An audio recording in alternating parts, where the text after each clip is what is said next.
Om Jananim Sharadam Devim Ramakrishnam Jagadgurum Padapadme Tayoshkritva Pranamami Muhurmuhu.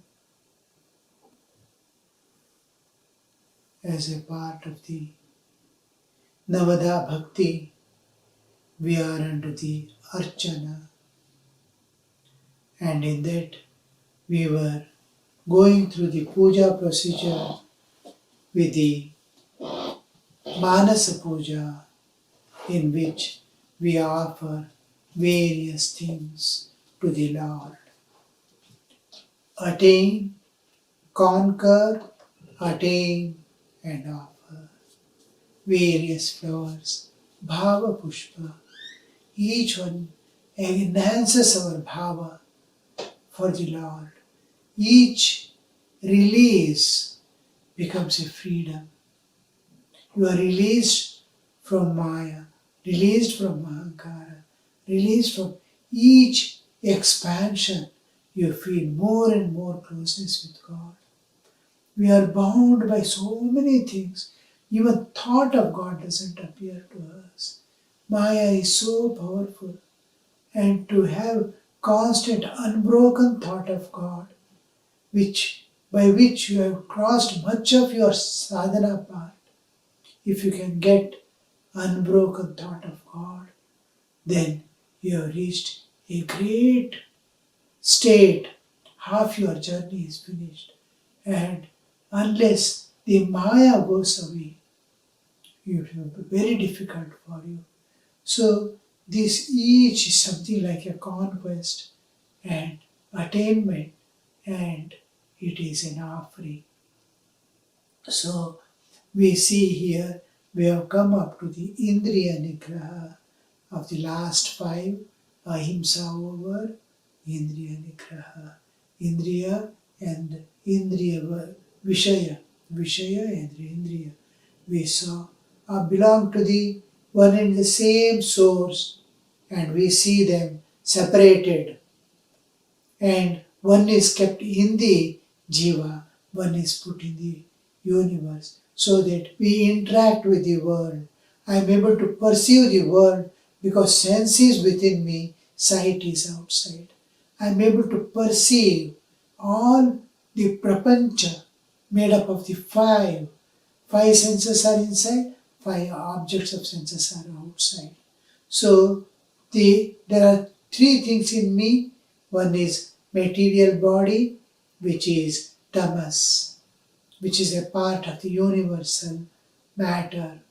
And there is movement within me, movement outside also. This movement is rajas, and basis of movement is Vakpanipada, Upastapayu, Karmendriyas, and the energy with which I can act, move. Energy and the software to make the energy move. So, Vakpanipada, Upastapayu are the Pancha Karmendriyas. With Karmendriyas, I move, act, think, feel. All these are happening in me because of the Karmendriyas, movements within. Because of the Jnanendriyas, I am able to perceive the world.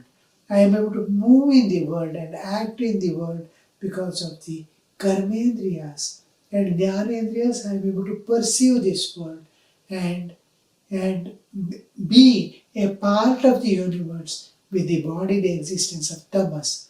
Tamas, rajas and sattva. Sattva, rajas, tamas has made me a part. The transcending the three gunas, he becomes gunatita, trigunatita.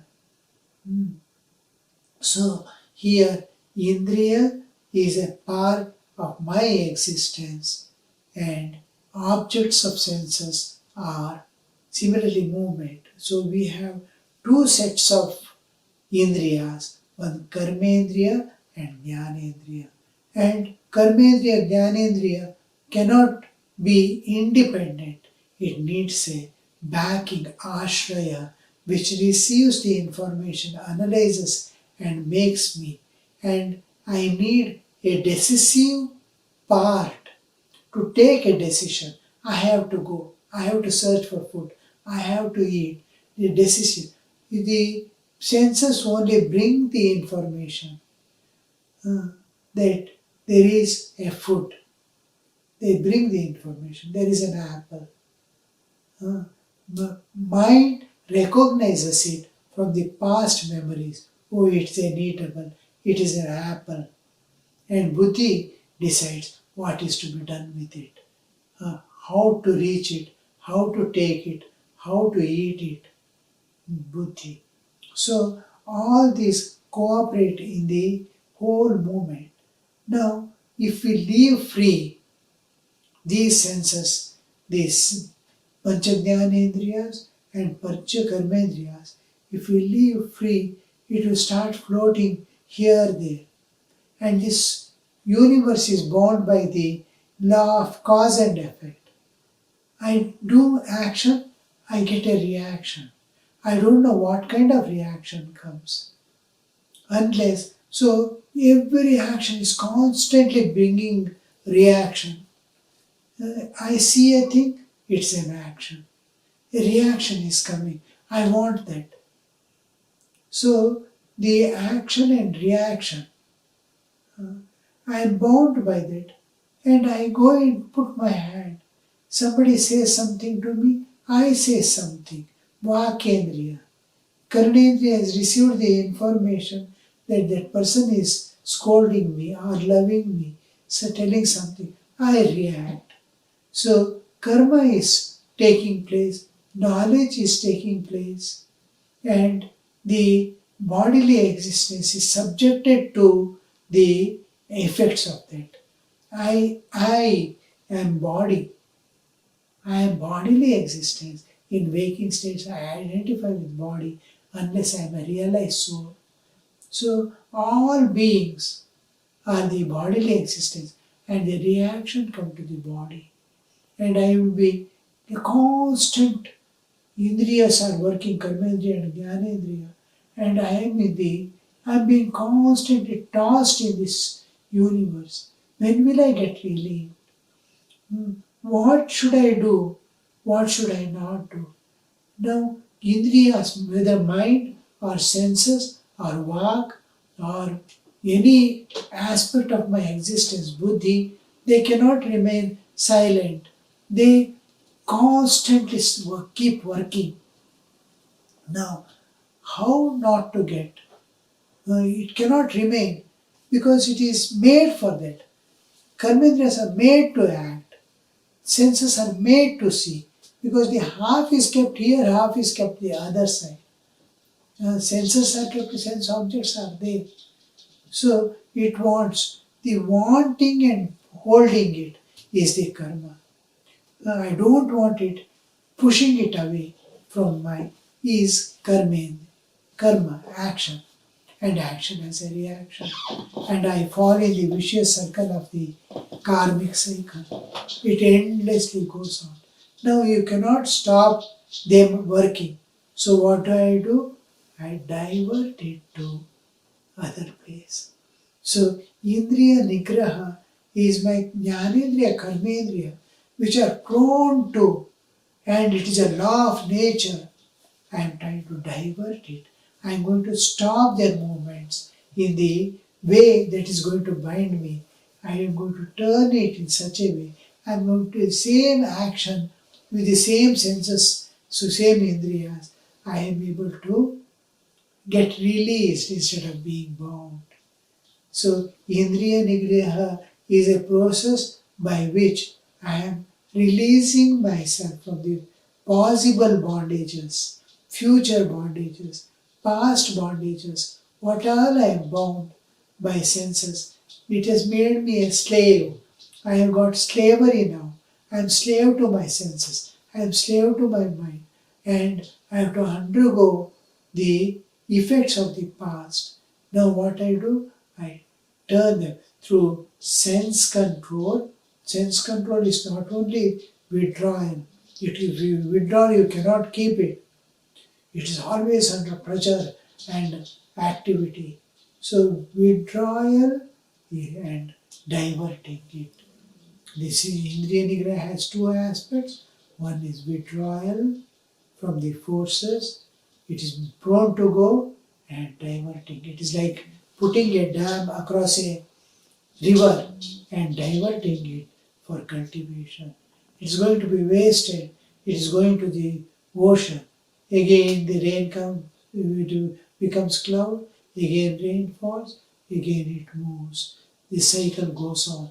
Now divert this, put in a dam and divert it. That instead of wasting in the water, you cultivate, find food, what you need. So here we see the Indriya Nigraha has a definite purpose and the way in which we transcend. So with the Indriya Nigraha, you get certain freedom. And we see here we are evolving with each conquest. And when the Indriya include mind, intellect, and all the karmendriyas and jnanendriyas. It's not only sense organs means only perception. It is action also, and those who decide about the action. All these things, whole stuff is included. Your whole being as if is controlled, and your whole being is diverted to a higher thing. And imagine the amount of freedom when the senses obey, when your mind obeys. I want to sit for meditation now. I sit for meditation. Except God, nothing it should be able to think. Till I release it, go ahead. So here we see what is mind, control of mind. That when I sit for meditation, no other thoughts come.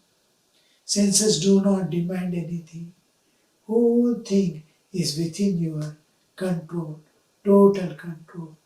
So this aspect of our existence is most important part, and every scripture, every path insists upon this one thing, Indriya Nigraha.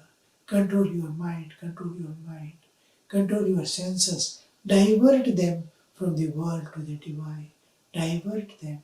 They cannot be conquered and they cannot be suppressed. If your existence won't be there. If your eyes goes away, ears goes away, what will you be? Not even a vegetable. So you cannot destroy them, you cannot conquer them, you can redirect them. Conquest means to make them silent is also not possible because they are parts of nature and we have taken it. It has its own nature. But let it fulfill its nature instead of in the field of the world, let it enjoy the peace and bliss of the divine. So here we see two important things. We understand what is divinity and what is spirituality. Divinity, divine, and spiritual. Spiritual is with respect to an individual jiva. Divine is with respect to the cosmic existence. Divinity is all pervading. And I adopt that divinity.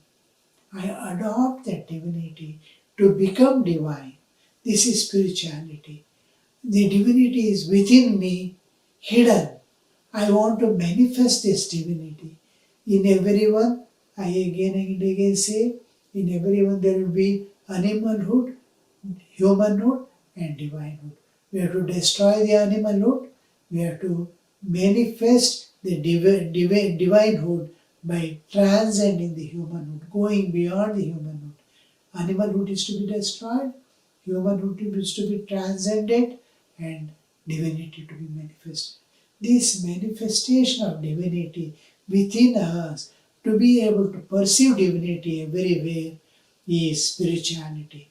Spirituality is a process, and divinity is existence, what exists. What exists is divine, but I am seeing it as world. Divine, I am seeing it as world because of identification with the body. So, denial of the identification of body and gaining, I am divine. Divine within, I am trying to manifest at all levels of my being.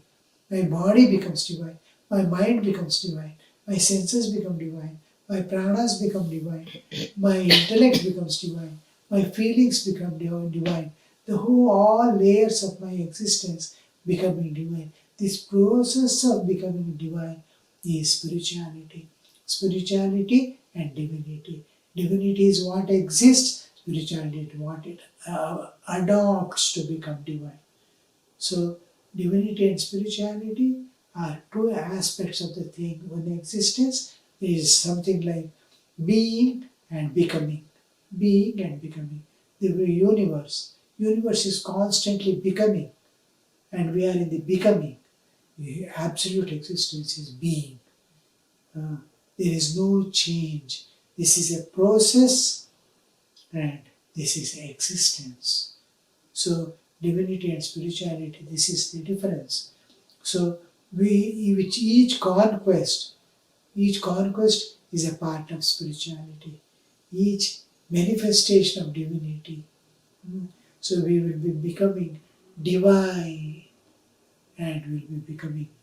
So, this is the whole thing that we are evolving, and each evolution, what I possess, I am offering it as a flower to be one with God. If I possess that, I have conquered, I have got freedom, I am able to manifest my divinity. But to be one with God is something I cannot possess this also. At every level of my existence, every level of my spiritual unfoldment, I have to offer whatever I attain for the next door to open, for next step to go. I have to leave this step. I have attained this step, and next step I have to go, I have to leave this step. This leaving this floor, this step, going to the next is offering that what I have attained each time. I am able to go to certain extents in meditation. I am forgetting, suppose, the world in meditation, trying to see the beautiful form of Sri Ramakrishna in my heart. I am slowly forgetting the world, where I am and all. I am trying to clearly visualize the form of Sri Ramakrishna in my heart. I have turned inward and I am diving within myself and trying to observe and forgotten. If I want to go deeper, I have to offer that to Thakur. Lord, you have made me to come to this step. Take me closer to you. I want to come closer and closer to me. What all you have given me today, and however deep you have taken me, I offer to your feet. So this each offering makes you open the. There are various levels of consciousness. From one level of consciousness to another level of consciousness. You cannot, because otherwise you will stay there enjoying that state. It is called rasasvadhana. Rasasvadhana, if you do, you will not progress. A little depth, you are able to sit for meditation and feel a little comfortable. Your mental tension is going away, and you feel comfortable. You end the meditations with that. This is all where you are going to stop. When you offer this, I have to go further. Then you have no right to enjoy it there. There is no rasasvadana. If you try to enjoy that state, now you are able to see, suppose, a light within. Or you are able to forget even the bodily existence in meditation. If you start enjoying that, you are stagnant there. You will not be able to go further. Every day you go there, and in the end, you are not reached what you have to reach. You are still in the street. You could not reach. So, to go ahead You have to leave that behind. You have to offer it to the divine. Oh, Lord, I have been able to see your hand today. Uh, you show me this I am offering to you. I don't only enjoy there. Don't make me stop there. I have to go further. I have to reach you. I must become one with you. So this is the Bhava Pushpas. I am in the feeling level, feeling with the spiritual awareness and with manifestation of divinity. It is not feeling when my child is sick and I am feeling, that feeling is different from spiritual feelings of the spiritual one. These are called bhavas. Those are just feelings of the external mind and emotions. This is at an existential level, at a different level it's happening. So,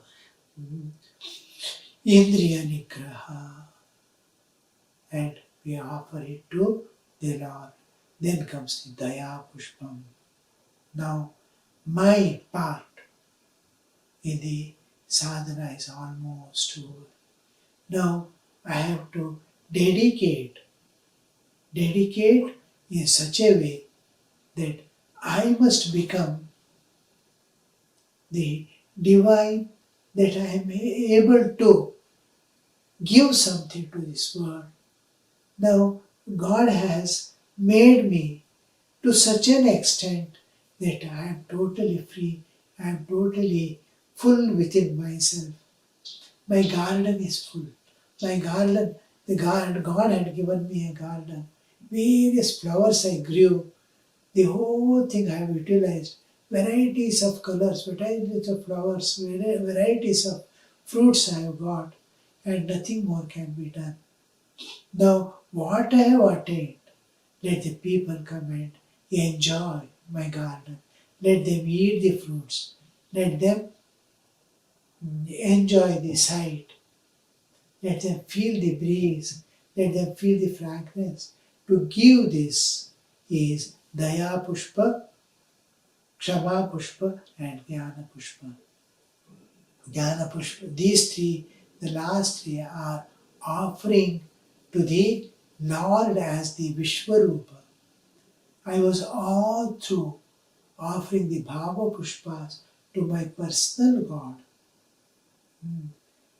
God as personal being and my dedication to that, my Ishtadevata. Now, with more divinity expansion, with more of the divinity manifestation from within, the more divine I have started seeing all around, the expansion is making me see, oh, God is not limited by the form which I was loving and offering. He is there in every jiva. My consciousness has raised to the extent to see the Lord, the divine everywhere. So the spirituality is, the final spirituality is to merge spirituality in the divinity. So this expansion, now I feel the compassion for the suffering beings. Daya and Kripa. We may not be able to show Kripa, but Daya can be shown. Kripa and Daya, those are almost like synonyms, but there is a lot of difference. A person is suffering, he deserves my compassion, he deserves my services, he deserves my help. So I show, I feel, I show, I help. The feeling that I get and the impetus to serve him, to give him, the whole thing is Daya. He deserves and I give. He doesn't deserve, yet I give, is Kripa. Now, God giving me vision. I may not be deserving, I have not done anything, any tapas, any meditation, any taking name, but He gives me His vision, then it is Kripa. I have not worked so hard in my life, but I am getting from somewhere the help and wealth to sustain my life and be happy and to serve others also if possible. And this is Kripa. I will work day and night, hard work I am doing, earning money is not Kripa. I am struggling. I am not struggling, yet I am getting is Kripa. Now, there are 5 vacancies in my office. They call. Now, 100 people apply. Out of the 100 people, 10 people are selected. All the 10 are equally competent to the work, to do that work. Out of 10, these 10, they have to select 5. All are equal. Now, he can give to any person. Now, the 5s at random or in some way, he selects 5 and puts in the work. Now, it is Kripa. He could have selected the other person, he has selected me. Another equally competent is there. So, we cannot show that Kripa, undeserving person, to give what he needs. Now, a person is there, all his basic needs are satisfied, but something more he wants for some other purpose. Maybe that he wants to serve others, or maybe that he wants to expand his family relationships. He wants to may meet others. Now you see, in society, I can live my life comfortably and I need not have contact with others. But there are some people who want to constantly have company with others so that we remain united. Now, to live a life is one part. To live in groups, to extend this one, I need a little more help. So, what is needed, daya they will show, but I want to be one with others. For that, people may not. There comes the question of Kripa. He doesn't feel that there is no need we feel. If he's hungry and not taking food, I show daya. But if you want to mingle with others and be one with, we don't see he's uniting people. He's becoming one. He's becoming vast. He needs little more money and wealth. I am hesitating to give. If I give, it is Kripa. So I cannot show Kripa, I can show daya.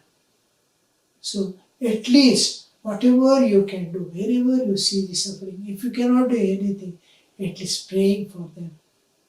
So daya is your feeling for the other people when they are in difficulties, when they are in danger, when they are in suffering, to show compassion, whether I am able to help or not, in some way or the other, I can give some solace to them. I can pray for the Lord. This, to the extent I am able to get rid of their problems. Any amount of daya. Within your limits, God makes you to do it. So this is what we call daya. So daya pushpa, when you start feeling for others and you feel, oh, I am blessed to serve them. I am blessed to feel for them. This blessedness feeling is one of the flowers. Oh Lord, you have given me a mind to feel for others. So this is a flower that he offers as the Daya Pushpa. Om Shanti Shanti Shanti Harihi Om Tat Sat Shri Ramakrishna Arpanamastu.